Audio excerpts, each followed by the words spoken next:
क्या अनिका वाकई अब इस घर को हमेशा के लिए छोड़ देगी? क्या चंद्रकांत ने सच में ले लिया है इतना बड़ा फैसला? और सबसे बड़ा सवाल, सरू की सच्चाई सामने आने के बाद आखिर ऐसा क्या हुआ कि अनिका को जाना पड़ा हॉस्टल?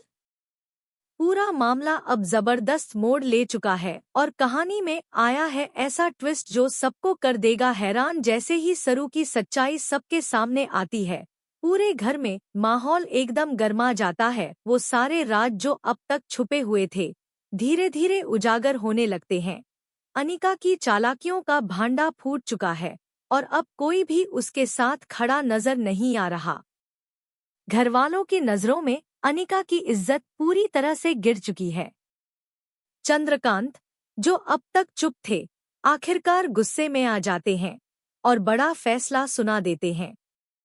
वो कहते हैं, अब बहुत हो गया। इस बार अनिका को सबक सिखाना ही होगा।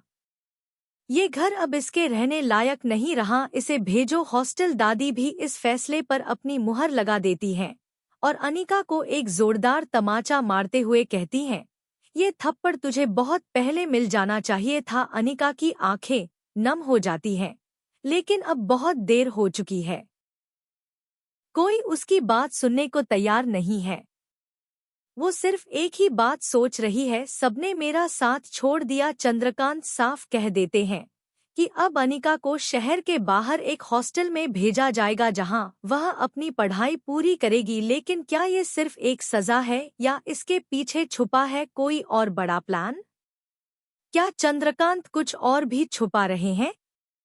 कहानी अब उस मोड़ पर पहुंच चुकी है जहां हर कदम पर एक नया रहस्य सामने आने वाला है। अगर आप चाहें तो मैं अगला सेक्शन भी इसी टोन और स्टाइल में लिख सकता हूं। बताइए, आगे बढ़ें।